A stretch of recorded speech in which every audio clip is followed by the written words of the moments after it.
This is the CHGO Cubs Podcast. My name is Corey. I am joined, as always, by Brendan. And we are coming to you on, sometimes I forget the date, Brendan, Sunday, August 25th.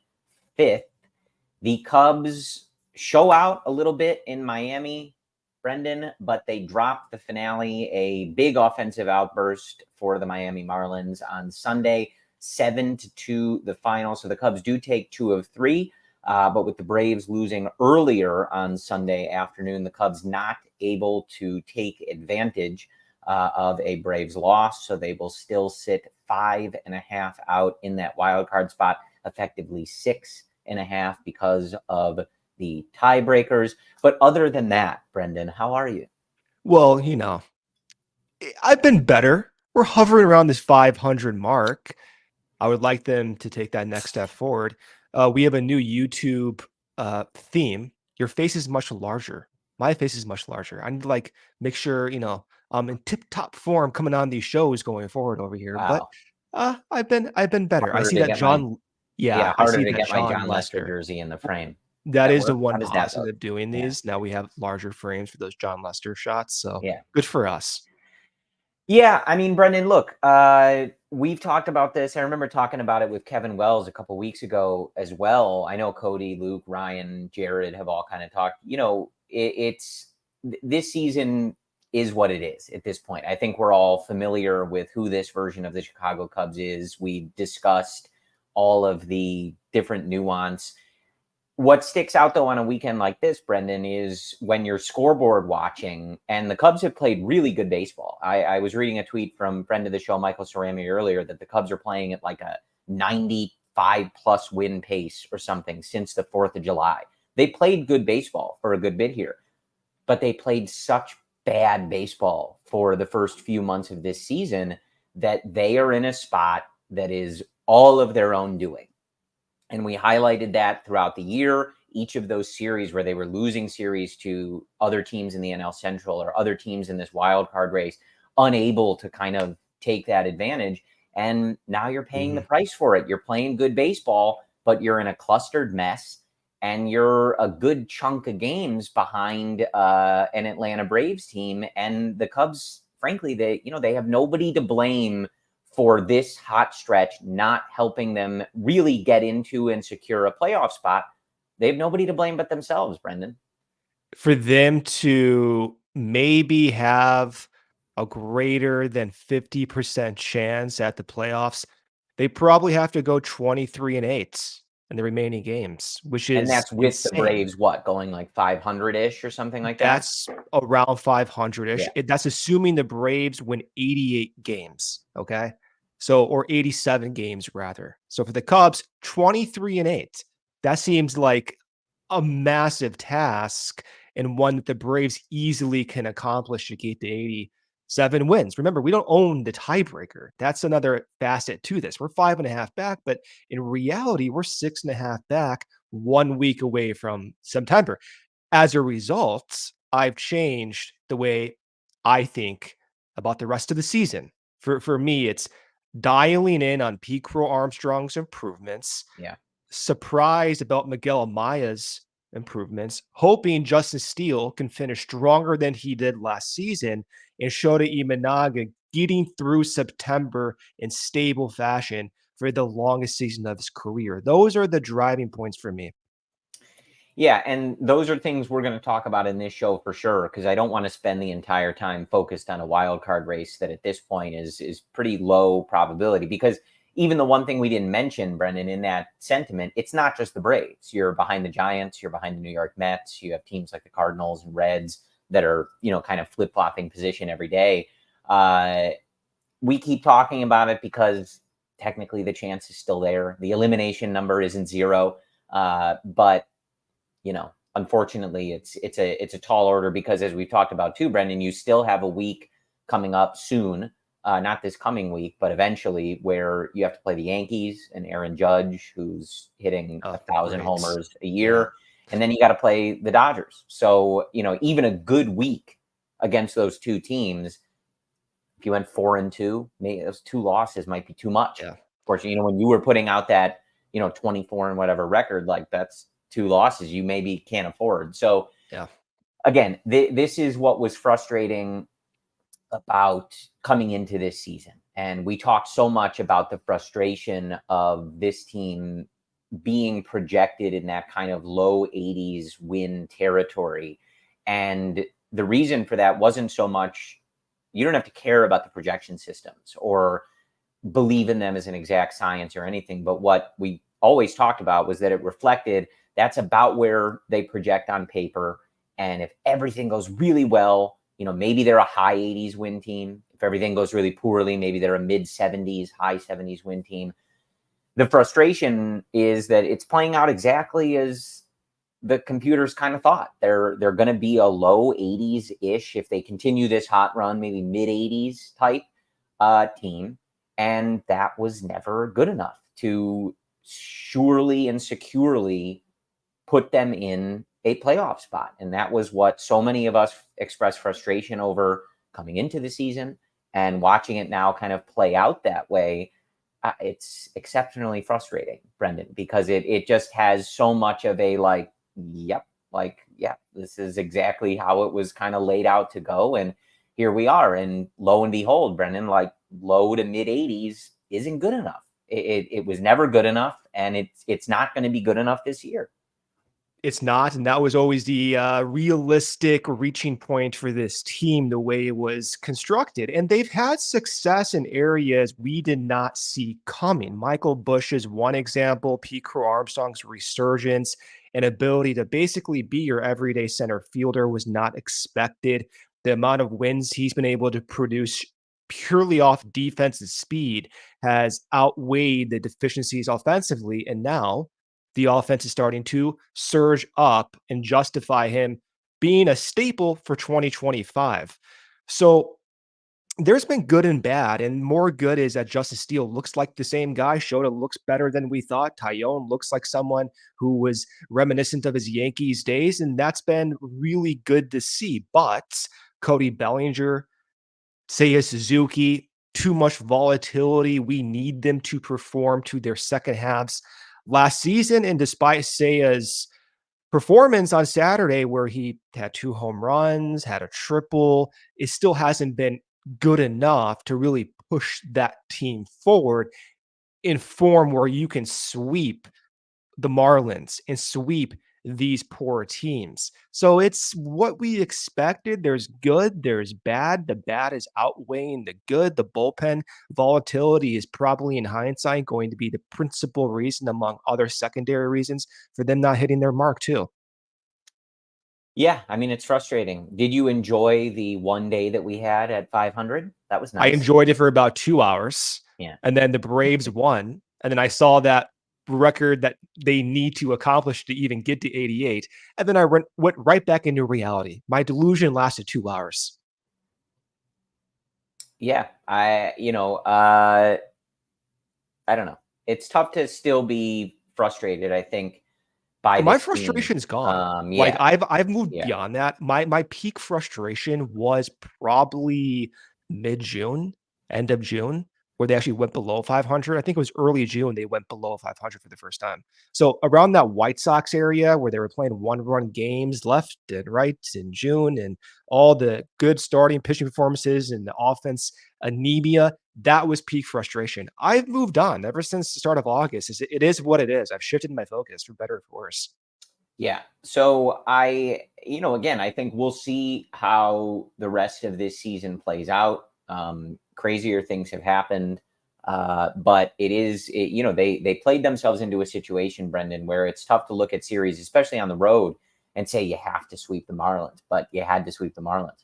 That's just what you needed have to sweep do. These teams, and again, like you look back at this week, and it was a nice week. You won series from bad teams. You took 2 or 3 from Detroit at home. You win this series on the road with the Marlins. But ultimately a 4-2 week against these 2 teams, it's not good enough. You're too far behind the teams that you're chasing. The race is too congested around you for that to be good enough. So it's unfortunate, but that is the situation that we have, Brendan. So I do want to shift the focus at least a little bit. As you said, kind of looking at obviously things that affect this year and how things are going to progress.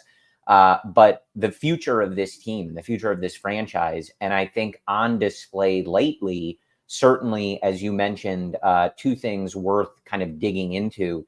Miguel Amaya's resurgence, really a sight Amazing. to behold for somebody that looked like they literally could not buy a hit at the MLB level. And he has been the hottest hitter on this team. And then just the PCA of it all. An electric weekend from The PCA. PCA of it all. I like that description. An inside the park home run, a regular home run that he hit to the upper deck in Miami. I think the second fastest home to first in the StatCast era, only behind Byron Buxton. Yep. Let's start with PCA. I want to start with PCA. I was going to say you can pick one, but let's start with PCA. It is really exciting to see this all starting to click for him. He has obviously been one of, if not the Cubs' top prospect for a little while here. And you've seen the flashes, you've heard of what the intangible skills that he has are, but to see his defense, his base running, and now seeing him attacking, just clobbering MLB pitching and really looking comfortable up there. There's still going to be more adjustments to come. There will be slumps, etc. But when he first came up, obviously extremely young, coming into a pennant race, and did not look good. We all talked about that, and it required a lot of patience from folks because of how young he was and how difficult that assignment was. But to be here a year later and to see him showing you everything you would have dreamed on for him at the end of the game power is there, the speed is there, the defense is there, his chaos ability to sort of like change a game, to see it all happening at the major league level. Like, I don't want to like run away with expectations here, but it's easy to watch this. And as you think of this team going forward, go like, all right, like, what are we looking at? Like a 4-win player, a 6-win player, your mind starts to get going a little crazy here, Brendan. Yeah. Let's do a quick ad break here, Corey. I have a few graphs that match what we're seeing with PCA and Amaya and puts things into perspective. So we'll do the ad break, come back around. I'll talk about the different perspectives that we're seeing with PCA and Amaya and talk about just the surprising resurgence, or rather surgence, of those two guys lately. First ad break here is from Roback. Roback activewear. You all know by now we wear Roback all the time. It's quite simple. It's the best fit, the best feel. The quality of the gear just speaks for itself. Their performance polos perform better in the heat than any other polos. They're moisture wicking, so the polo does not stick to you and it has such a nice stretch. Their everyday shorts are also perfect for the combo for a day on the move. They look clean, but use the comfort of an elastic waistband. With fall right around the corner, what's better than to prepare for the season than adding one of their performance hoodies to your closet? They're the softest items we own, and we can't take them off, even now in the Chicago heat. Again, performance polos, they are the best looking, best fitting performance polos. They have collars that never lose their shape, which I personally appreciate. And those performance hoodies, they're designed for comfort, built for activity, and again, moisture wicking and breathable fabric for wearing them inside, outside, wherever you want to wear them. Use code CHGO20 at Roback.com for a generous 20% off your first order. That's spelled RHOBACK.com. That's 20% off all polos, hoodies, and shorts with code CHGO20. Make sure to check them out, and they will have you ready for whatever travels or activities you have. Some beers can say they're brewed for baseball.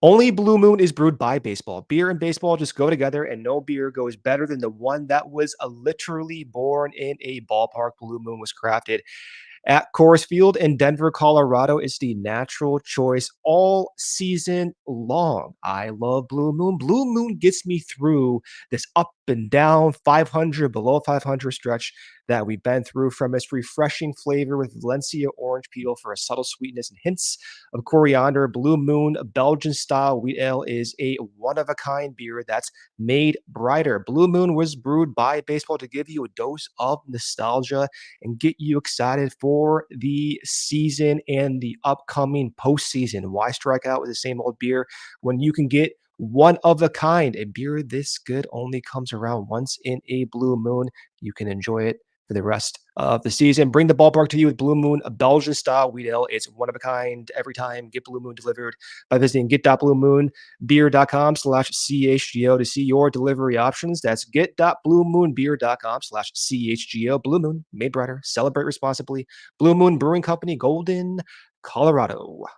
Good weekend for Blue Moon, Brendan. It's hot in Chicago. It's humid in Chicago. So good weekend to pour yourself a nice cold Blue Moon, slice of orange.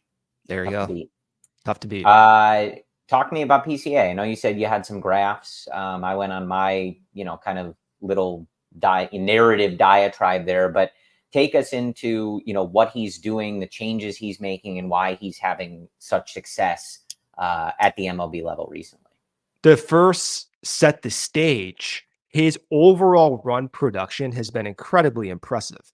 So over the past month, essentially, and more specifically within the last 2 weeks, we can compare his overall. I like how you can peek over the graph now with this new format. Really, really funny. But we can compare PCA's overall weighted on base average or expected run production to every single player on the team. And his line of WOBA through the course of the season is color coded in brown on this graph. What you'll see is that he's between a green line, which is Ian Happ's expected weighted on base average, and an orange line, which is Miguel Amaya's expected weighted on base average. Both of those guys, Happ and Amaya, are above 400 and sandwiched in between his PCA at around 410-ish within the last 3 weeks.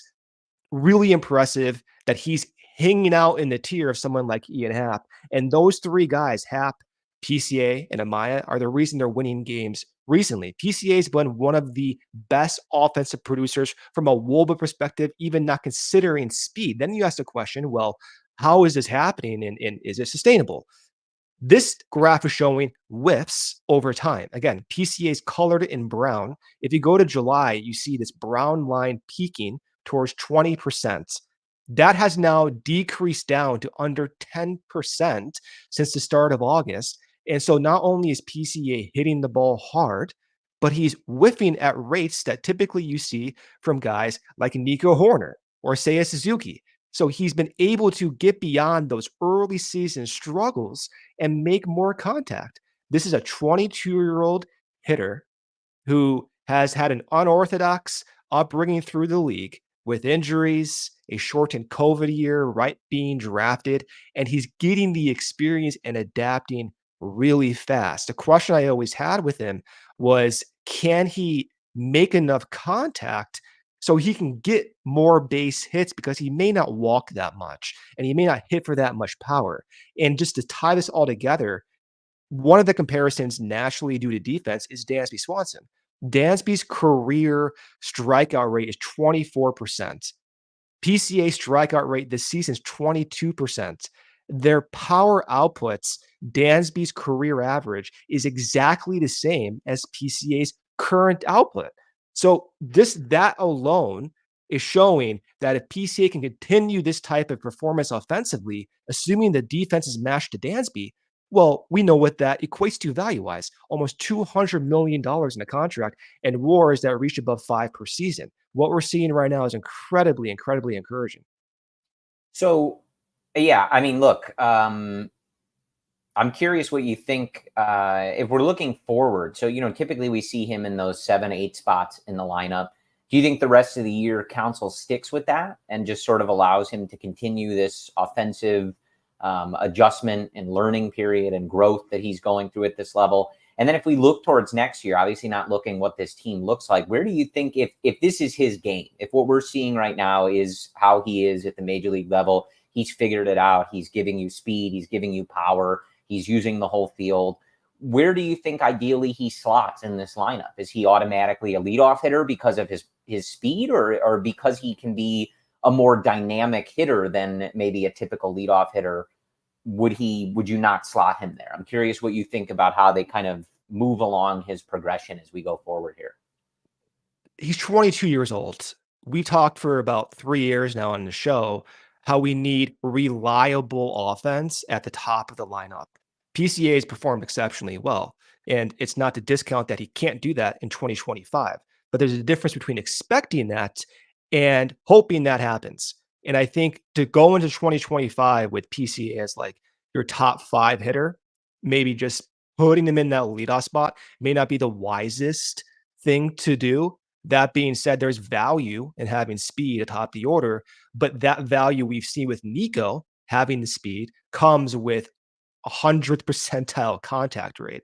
So I don't think PCA at leadoff right now is necessarily going to be the logical transition for his career. I think ultimately he's going to stand around what we've seen with Dansby. In certain rosters, he may bat 5th, 6th, 7th. In a World Series championship roster, he may bat 9th, like Dansby Swanson batted 9th in the 2021 run that the Braves had. Doesn't discount his overall value. It doesn't suggest that he can't even reach to be like a top 3-4 hitter, but there's a difference between that possibility and then surefire confidence for 2025. Yeah, I think that makes sense. So I mean, I want to talk about Miguel Amaya too, but bringing it full circle, I mean, this is everything you'd want to see from PCA. It's exceeding my expectations. I mean, did you expect this? I always believed in him. I believed the bat would come around, and I thought a lot of people. Weren't you a little concerned though, like not from last year, but just he was striking out a ton for someone who didn't hit that for that much power? Was that ever a concern? Like early on, that was my biggest problem. I wouldn't say I was sure, it would turn around, but I'm a big believer in him, and he succeeded at every level. And I think even earlier in the year, I kind of had the attitude of like, he's really young, man. Like this is going to take some time. We got to just be patient with this and wait for him to kind of start to get comfortable. I think before we can kind of go to the jury and kind of think if this is working on it. It was just too early. And I think, that was the thing last year, way too many people. There was a big difference in noting that he looked overmatched and which he maybe did. not he ready. He did. I'm saying that was fair, but I think a lot of people went too far in feeling like that was kind of an indictment on his prospect status or his ability to play at the major league level, when it was, really just an extremely young guy in a tough spot. And so I think he's definitely exceeding expectations with the run that he's on right now. But I think however you square it, he's showing you that potential at the MLB level, that it plays at the MLB level, that he can make those adjustments. He can identify what is not working in his game. What does he need to work on? How does he need to get better to succeed at this level?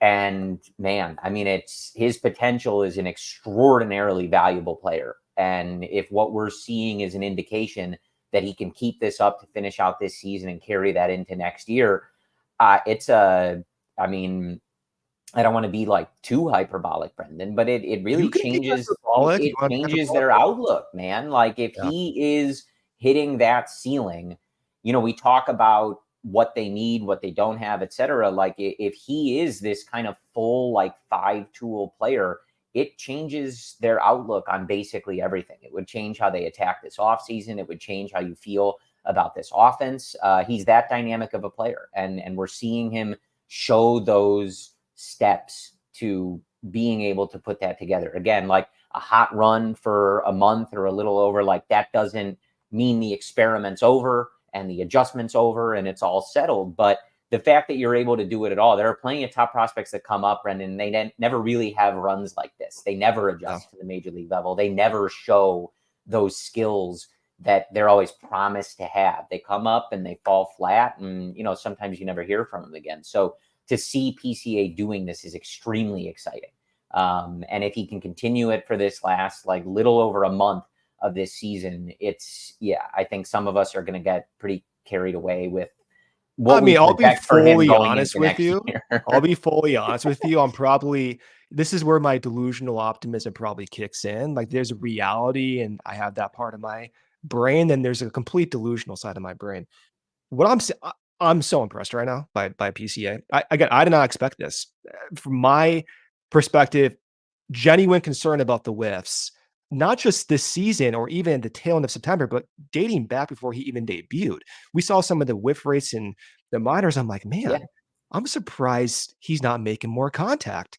And then I started to spiral because the Cubs were lacking offense and their number one prospect being PCA was a defensive first guy. And I'm thinking, where the hell is the offense going to come? So that was a huge point of pessimism for me.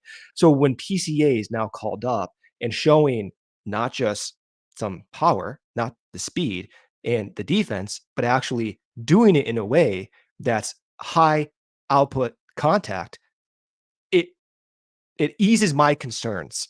And that makes me really encouraged going forward, especially for a 22-year-old. He's a young Yeah. guy, just turned Well, so 22. Brendan, I am curious. You were sort of it sounded like you said it in there. Are you seemingly suggesting that PCA has Starting to know where the you're going. power and the speed to Yes. be the best in the Yes. National In the League, National perhaps? League. I know. When I was saying that, I didn't even mean to do that, but I saw like your eyes kind of go like this. I'm like, "Ah, he's gonna say Hey, that I know after I that finish one. this." Yeah. I know that one.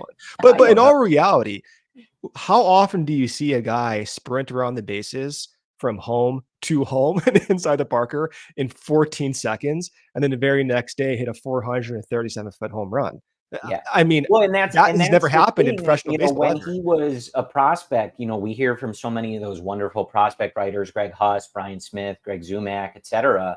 And they always talk about, they talk about their potential and whatever, but PCA is one of those guys when you saw him, of course you can see this, but then you'd read the tweets and scouting reports and articles and just talking about how dynamic and the range of skills that this guy has the potential to show at the major league level. And I think like a series like this in Miami is such a fascinating one, because you see it all on display. We see his defense every day, even if it's not a play that jumps out to everybody, especially being in the stands, like at Wrigley Field.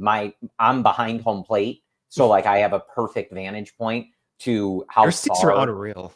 Yeah. Well, yeah, thanks. Yeah. It's a lot of they're very expensive. So you're welcome, Well, Tom, Tom for that. thanks you, Corey, and you're Yeah, partially to great. blame Put a for all winning of our team on the depression. field if you want Yeah, to say great thanks. job. You But have personally like funded one player, I think, over the past decade. How do you feel about that? I'll take credit for Shota then. There you Fine. go. If I get to pick. But like sitting behind the plate, just behind the catcher, you get such a clear view of the ground that he covers when he's ranging from like left center to right center. And then when you watch it on TV, he's casually jogging under the ball, catching it like it's nothing. Yeah. But even on TV, when they do the kind of full zoomed out picture, like you get such a clear view of like, whoa, this guy is like barely trying and he's covering a third of the outfield right now, Yeah. like to catch a line drive that, really is not hanging in the air for that long. It's extremely impressive. Then you see this weekend in Miami, an inside the park home run, a regular home run to the upper deck. It's really, really impressive, Brendan. And on the inside the park home run in particular too, like I love the attitude, dude. So many people, I use the word chaos, and like I know people have called him like a chaos maker, or whatever the phrase is. But like on that inside the park home run, like it's close. You're forcing the Marlins to make a play, but I love the attitude, and you see it when he gets up and I how was hoping pumped they he sent him. is. Yeah, like he just has that, innate That moxie. desire, yes, to want to change the game and to make that extra play and to be the guy that is kind of flipping the script, whether it's on an inning or a game or whatever that might be. And it did remind me a little bit like Javi Baez back Yeah. at Wrigley Field earlier this week. And Jed Hoyer, I know our guy Ryan Herrera was at the ballpark and he got, I think, the video of it that was out on the CHGO Cubs social handles. They may have shown it during one of the shows this week as well, talking about how, his favorite thing about Javi was like his fearlessness and just that belief in his own abilities and zero fear in terms of trying to make something happen and just believing in his own abilities and skills to push plays and make plays happen. And there's a balance with it, of course. And, this was one of the things that we talked about so much. Joe Madden, like, famously extremely good at allowing Javi to develop that and have that fearlessness. It's a huge part of it. If he's getting benched by his manager every 3 days for trying to steal an extra base, you're going to coach that fearlessness out of him, which Joe Madden talked about never wanting to do.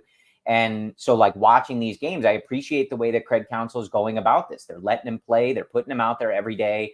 And, we're not hearing things about like, oh, he's forcing the issue too much, or, he's got to dial this back. There's clearly an approach from Counsell and his staff to let PCA find his footing at the MLB level. He has these skills, and to allow him to kind of develop that confidence of, yeah, man, like, that was tight. Some people might be like, it's a little crazy. Push that into an inside the park home run. Maybe just take the triple. But Willie's sending everyone. He'd be sending Willie's on sending everybody. base. Yeah, Willie's. It doesn't matter. But yeah. But I'm excited about that. I'm excited at the environment the Cubs seem to have provided him to develop and just on full display in this series in Milwaukee. So we do have to hit our second ad break here, and then we'll come back. I think we can wrap the discussion on PCA, but I do want to come back and talk about Miguel Amaya, and we will do that after this quick ad break. Shop summertime savings going on now at Ray Chrysler Dodge Jeep Ram and save on the perfect new vehicle for you. This August, score new lower prices across their huge inventory during the Make This the Summer event for a limited time. Get 0% financing for 36 months on most of their new 2024 Jeep models, or shop over 125 vehicles priced under $20,000. Let the amazing team at Ray CDJR help you during each step of your car shopping journey with Ray's Price Promise. The numbers you're hearing now are the same prices you can expect to shop in-store and online. That's because Ray's Price Promise means no price changing, no add-ons, and no hidden fees. Since they prioritize affordability for the customers, hurry into Ray CDJR today and shop one of the Chicago area's largest inventories and drive home with more money in your pocket than you'd expect. So if you're in the market for a new vehicle, then you have to check out the team at Ray Chrysler Dodge Jeep and Ram, because they are the only team we recommend. Visit them today on Route 12 in Fox Lake. And for more information, visit Ray CDJR in Fox Lake or raycdjr.com. Serving the community since 1963. Sunnyside. What is Sunnyside? You always hear us mentioning Sunnyside. Sunnyside is your home for judgment-free cannabis shopping, a place where all kinds of visitors are welcome to explore, discover, and purchase a wide array of high-quality products. Sunnyside has everything you need to elevate your summer. It's a one-stop shop for all your cannabis needs. Sunnyside has an expertly curated menu with over 100 strains to choose from, plus easy online ordering and in-store pickup. Sunnyside is in Illinois' favorite dispensaries with locations in the city, including Wrigleyville and River North, to the suburbs in Champaign, South Beloit, and more. And if you're just starting out, Sunnyside has expert guidance and brands we know you'll love, like Good News and Mindy's. Here for the summer is Good News Tea Time disposable vape, bringing classic lemonade flavor that's perfect for the golf course, because we all need a little help staying loose on the green. And just in time for Lola is Free Spirit vapes and cartridges, which are all new from Good News. And with a lush mango flavor, these vapes are perfect for tapping into your flower power. Visit sunnyside.com, shop for bright buys every day, including 50% off your first 3 online purchases. Enter promo code HICHGO at checkout to qualify. Exclusions do apply. Sunnyside Cannabis Dispensary, bright buys every day, only for 21 and over or Illinois medical card holders. All right, Brendan, back with you here. And just to wrap it up, and then we're going to talk about Miguel Amaya, we're kind of showing graphs and, the rolling numbers and talking about what we saw this weekend in Miami. Just even, just putting it to numbers, right? Last 30 games for PCA, a 795 OPS. Last 15 games, a 944 OPS. So even as you can kind of see it, these like big flashy skills on display, the numbers themselves, speak the story. And even if you look at that 30-game sample, which is about 100 at bats, it's 98. So it's a nice hefty sample. 255, 305, 490. Like, Brendan, if he can put up a 795 OPS as a career mark, I'm sure there's like a formula you can put in to figure that out. Like from a WAR perspective, with how he's relentless at stealing bases, with how good he is on defense, like, boy, like that is a really, really valuable player. And then, of course, in the smaller sample, he's performing even better than that. So you can dream on a more modest, like 780 OPS kind of guy, or maybe let your mind get carried away. Maybe he's just a 850, 900 OPS guy, and he's going to start winning MVPs one of these days. Well, I kind of blame you for his struggles. The reason being is because we had an episode in April, and one of our early encouraging signs you said was Miguel Amaya. Miguel Amaya looks good. I'm happy they're giving him over 60% of the playing time. Ever since then, he's been one of the worst offensive producers in the league and one of the worst catchers in the league. So partially your fault, just saying. Now that we're moving to Amaya, the numbers I was reading was PCA. Oh, well, I'm just saying for PCA, which... Well, the problem is, Corey, their overall run production is exactly the same. Yeah, I mean, they're on fire. So it's easy to get confused. Yeah, I just wanted to read those numbers for PCA. So, to have it's easy to see when he's flying around the bases on the inside the park home run. But then you look at the actual numbers and it's like, well, these are really good. Yeah.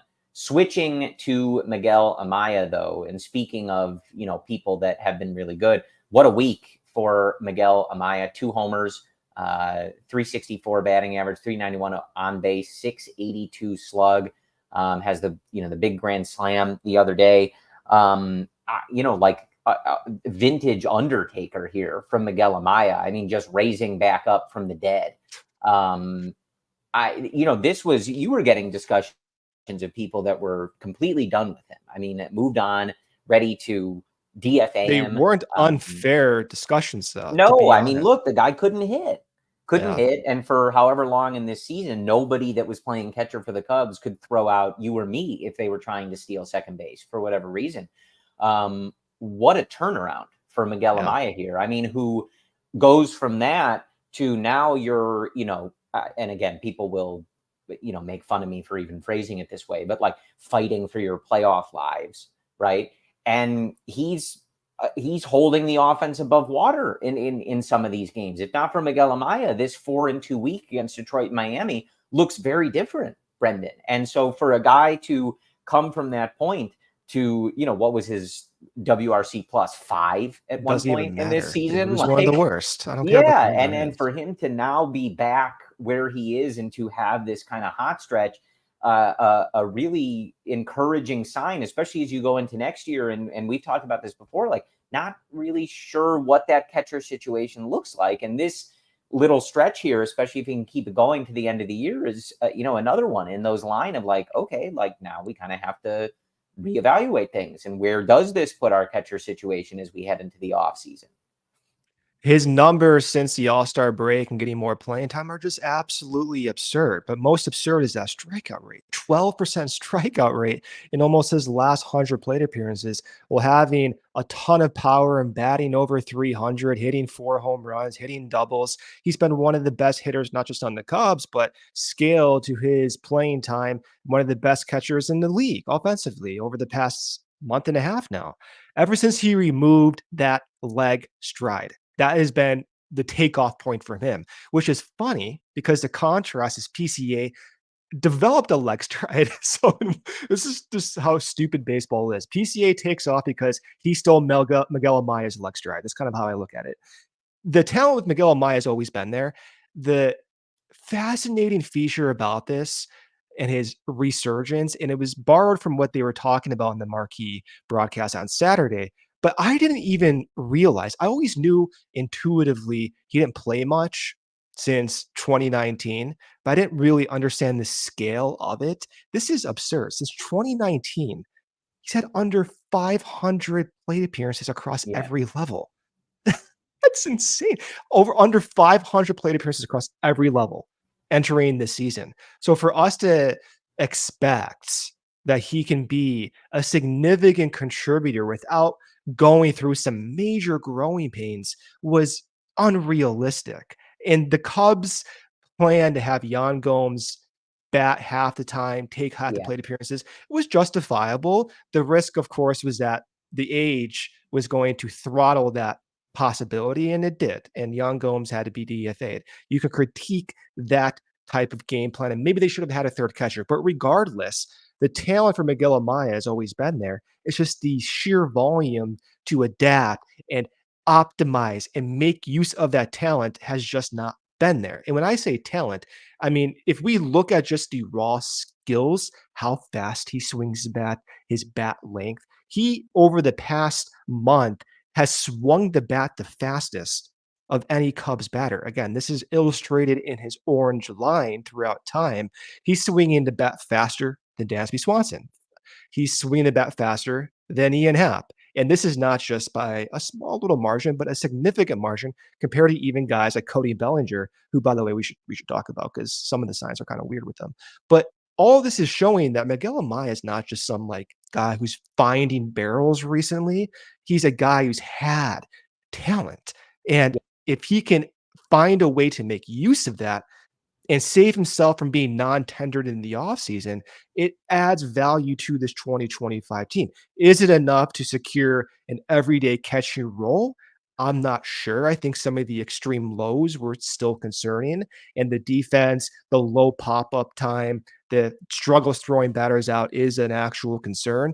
But he enters the conversation of what the Cubs can do next to shore up that catching depth. And if the offense even normalizes not to, this standard, but around league average, it does provide the Cubs more options going into the offseason. Yeah. And so you guys have heard us say this before, but as we've talked about, the numbers with Miguel Amaya has him as our Illinois pork producers power player of the week. He provided the power all week for the Cubs, and that is presented by Illinois pork producers. Savor the flavors, savor the gains, and celebrate any occasion by enjoying the best pork produced by Illinois pig farmers. 1073 OPS for Miguel Amaya this week. 2 homers, big grand slam.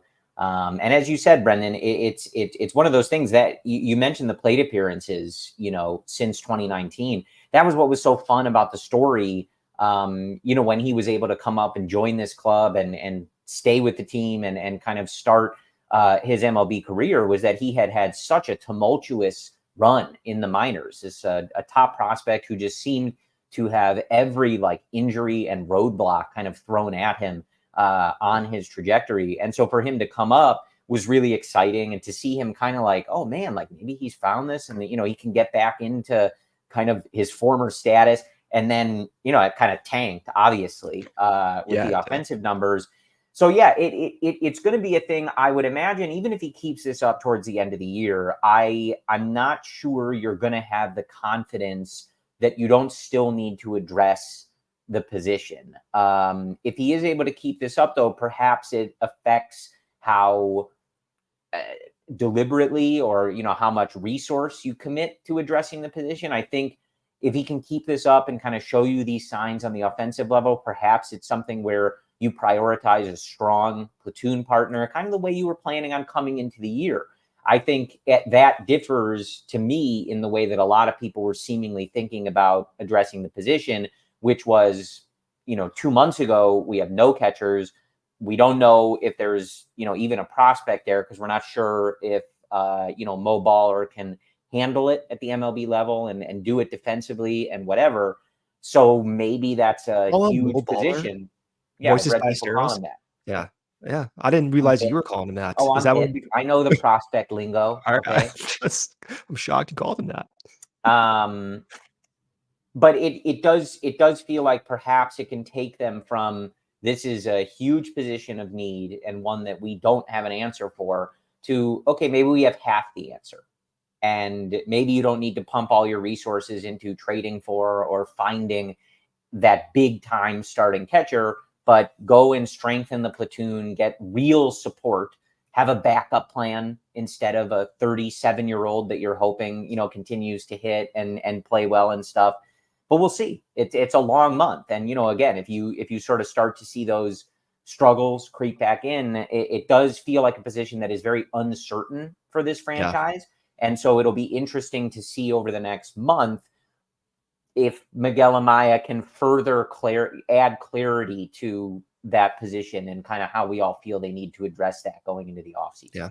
Because it is tough, Brendan. Like, and we'll get to the ad break in a second. Like, he was a former top prospect. Like you said, this isn't a guy who's just like lucking into some good swings or coming out of nowhere. Like, he had that pedigree and that scouting background, and you know, these are all skills that, you know, people knew he had and had for a long time. It's just been a really tough journey for him to get to this point and obviously sustain it through his first run at the big league level. But it's not unfounded that he could be a really solid MLB catcher. Yeah, we're getting screamed at for being too positive. So let's finish up in the last 15 minutes. We're focusing on only the positive. Yeah. Well, we can finish up on being more pessimistic in the last 15 minutes. How about that? We can talk about how disappointing Bellinger has been recently. How about we do that? We do need to do our last ad break here. Which we're going to do right here. Yes. Blue Moon, you know, when I was watching Miguel Amaya hit 3 base hits on Saturday, I was popping 3 Blue Moons. For every base hit that Miguel Amaya was getting, I was drinking Blue Moon. From its refreshing flavor with Valencia orange peel for a subtle sweetness and hints of coriander, Blue Moon Belgian style wheat ale is a one-of-a-kind beer that's made brighter. Why strike out with the same old beer when you can get something one of a kind? Its bold flavor, bright explosion of color, and iconic orange slice ritual guarantees a one-of-a-kind experience that's perfect for this upcoming Chicago. Beautiful weather. Don't strike out. Blue Moon, you're never going to strike out. You're going to make as much contact like PCA's making, like you will with Blue Moon every single time. A beer this good only comes around once in a blue moon, but you can enjoy it all season long. Bring the ballpark to you with Blue Moon Belgian style wheat ale. It's one of a kind every time. Get Blue Moon delivered by visiting get.bluemoonbeer.com/CHGO to see your delivery options. That's get.bluemoonbeer.com/CHGO. Blue Moon, made brighter. Celebrate responsibly. Blue Moon Brewing Company, Golden, Colorado. All right, Brendan. And, you know, as we finish up this ad break here, I do want to take a moment to just talk about everything going on at CHGO. Obviously, Bears season coming up, so the tailgates are going to be back, the best in the city. So be on the lookout for those. Our Bears crew does incredible work, and they have been waiting, not at CHGO necessarily a long time, but as fans for a long time, for a season like I think the one is coming up for the Chicago Bears. So dial in to all of the CHGO Bears coverage. Some incredible stuff there. CHGO is also on your Roku devices now, so you can check us out if you have a Roku device or a Roku TV. Visit the website, all the great writing that's going on, especially from our guys Ryan Herrera and Jared Willis on the Cubs side, allchgo.com. Check it out. Think about becoming a diehard member. You can find all the information at allchgo.com and continue supporting everything going on at CHGO. Hopefully at some point, Brendan, you know, we're looking forward to a big Cubs season, like I think they are over on the CHGO Bears side. But for now, we just keep getting, you know, low 80s projection teams that we have to come on and try to convince people. Mid 80s. Get that right. Mid 80s. Yeah. Jed had a higher. I'm like, I see it in the chat. Like, listen. All I'm going to say is referring to this episode as a positive Cubs podcast is a hilarious spin on the conversation we've been having. We are focused on only players so far that might help the Cubs next year. We're not even talking about like this year and this playoff race and really anything about that. So I do find that to be a funny comment to receive when we're talking about where PCA should hit in the order next year, because like this year isn't really worth talking about. But my general feeling on that does go back to what we talked about in the beginning of the episode, Brendan. Like, I have been mad the entire offseason that this team was projected in the low 80s. Let's see how negative you get. Let's hear it. Yeah. Like, and so that we're living it. I don't need to come on here every time you and I talk to remind about the playoff situation and how pissed I am at Jed Hoyer or this or this. I've been there, you guys. Like, so have you, Brendan. Like, this is why we were so mad about it. I was thinking the other day when you were going through in the off season about how you talked about the projections and the kind of like standard deviations and how frustrating it was that they didn't put themselves in a situation where one of those standard deviations was getting them to a surely good team that is just definitely winning the division or competing for a wild card spot with no question. And we keep looking at the team the Cubs are chasing, the Atlanta Braves, as a really good example of that. They were a mid-high 90s projected team. Everything went wrong for that team. Their whole team is hurt. Acuna, Strider, Austin Riley's hurt now. Everybody's hurt. And they're going to go maybe one, maybe even a little more standard deviation down from their projection, and they're likely still going to make the playoffs. Yeah. And that's my dream. The Cubs didn't get there. They're not playing to that higher percentile outcome. They're playing about right to the middle, and they're going to get what they deserve. That's what happens when you screw around for 3 months. You blow 20 games. You lose as many one-run games as humanly possible. You give away a bunch of games you could have closed off in the 8th or 9th inning, and now you're chasing all these teams and looking up in the standings and saying, oh, gee, we had a 4-2 week and we didn't gain any ground on a playoff spot. And look in the mirror if you want to know who to blame, because it's all their fault. So I wanted to come on here, Brendan, and focus on the key developments. I think the Miguel Amaya development and the PCA development are hugely impactful to whatever happens the rest of this year, but more importantly, just going forward. These are young players that could be a part of this fold for years to come. And there will be a time where we look back and kind of freak out about Jed and how the team was built and what's going to go on this offseason, et cetera. But I think those developments were so encouraging that that's what we wanted to focus on. That's why I focus on it, because this team requires it. That's the discomfort I have with some of the overall direction. I was talking to Cody about this on one of the main CHGO weekday shows like a year and a half ago. And Cody may not remember this, but I was on the show and I basically implied, hey, I'm uncomfortable with what the front office is doing right now. I don't see clear-cut bona fide, offensive producers to the tier of Rizzo and Chris Bryant and those guys back in the day. And I'm genuinely concerned about the major league talent. I think this is going to be pretty unnerving going forward. And Cody's sitting there laughing in his chair. He's like, oh, I think it will be okay. I'm like, oh man, am I being too pessimistic over here? So this has always been a concern for me, because I'm one of those fans that does not like the drama. You may like some of the drama, Corey, being a wrestling guy. I want to sit through. Yeah, I think that's true. I want to sit through a 15-0 game and be bored and get my phone out. Like that's to me happiness. Okay, where I'm bored watching the Cubs, I'm falling asleep on the couch. That's my happy zone. When the Cubs are not projected to be a 97 win team, it's not good enough for me. And that's unrealistic expectations. I totally acknowledge that. Every fan wants to be a 97 plus win team on paper. I don't set that 97 win team arbitrarily, or that number arbitrarily. That 97 win marker is important for me, because most teams fall between a 14 win error in their projection, which means 10 of 30 teams are going to miss their mark by 14 wins. So the way I do that math in my head is, okay, well, if you're 97 wins on paper, if you miss your mark by 14 wins, well, you're on 83, 84 wins. You're in that wild card conversation, which means you're probably still going to make the playoffs, which means that's the Braves' current situation. So as I always talk about this team, it's under the context of being delusionally stupid that I want to go into the year as a 97 win team on paper, or if not, if it's 90, 92, you do risk it a little bit, but still okay. At least maybe the next year or the subsequent year, your 97 wins on paper is achievable. If it's not in that range, it's not good enough for me. I always want to put that clearly stated that it has to be 97 plus to even get close to not being at the will of baseball being stupid. Yeah. So I don't know. It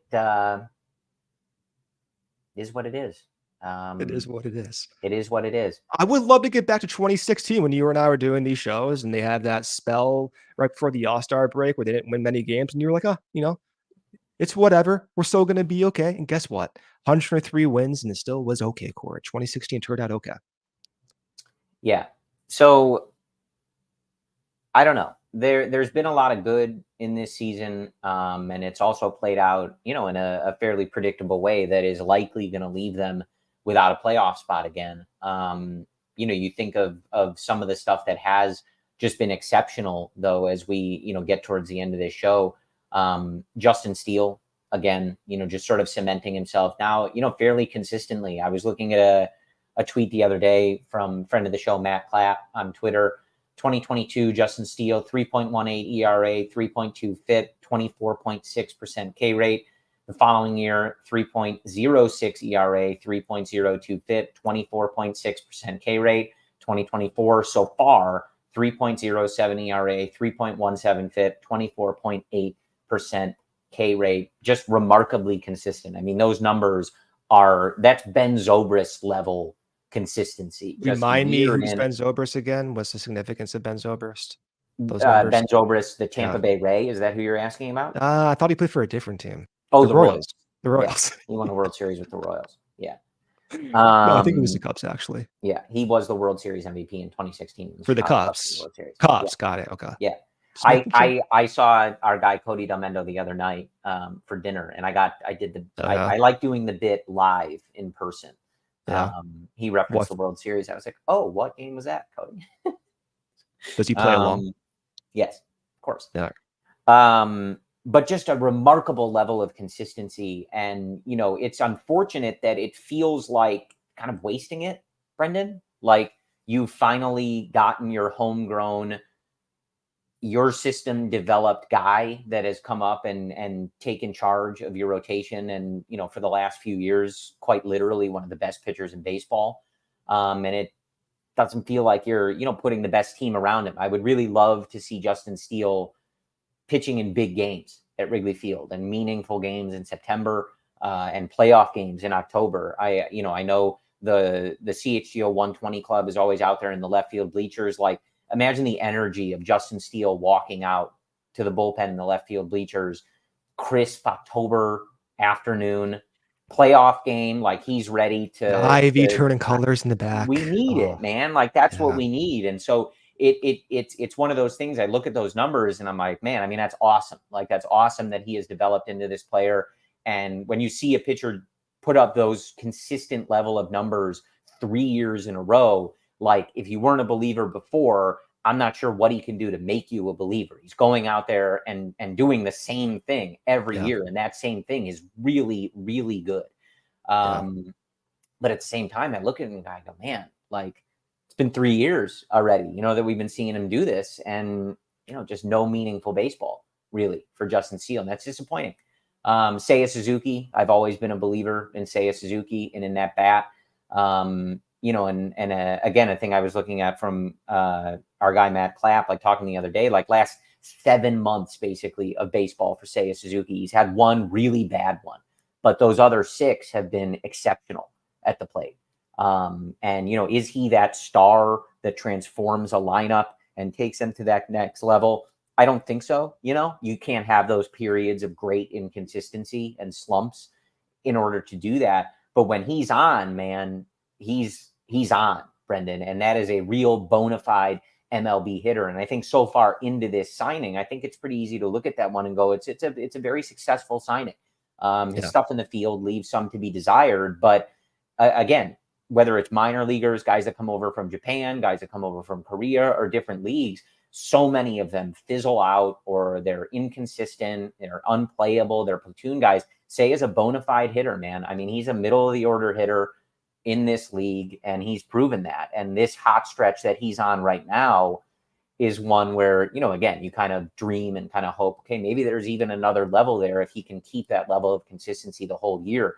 But even if he can't, he's still an incredibly valuable player. So a lot of good going on in this year. Unfortunately, it's all, happening on what's likely to be a 84-ish win team, and that isn't going to be good enough. Listen, we got to get out of here. Shout out to diehards. If you want to be a Chicago CHGO diehard, you can. What you get is 20% off events. You get 20% off merch. You get access to our wonderful written content by our guys, Ryan Herrera, Jared Willis. They're at the ballparks every day. It's great. You have Discord, discourse, that we have all of our diehard fans talk about the latest happenings on this team. So I definitely encourage that. We got the Pirates coming up and Nationals coming up. So it will be an exciting week, maybe, if they just win every single game. That's all I'm asking for, win every single game. Yeah, I mean, so as we get out of here, just a quick look at the standings. There's still some games coming. I think the Mets are playing right now. Mets, one of the teams in front of the Cubs. But Braves lose, Cubs lose. The Cardinals sit a half game ahead of the Cubs. Giants a game ahead of the Cubs. Mets 3.5 games ahead of the Cubs. And then the Braves at 5.5. San Diego an extra 2.5 in the second wild card spot. Arizona 4.5. So not great. You guys, Not great. It's not great. Yeah, not great. You've riled Cody up. I don't know why.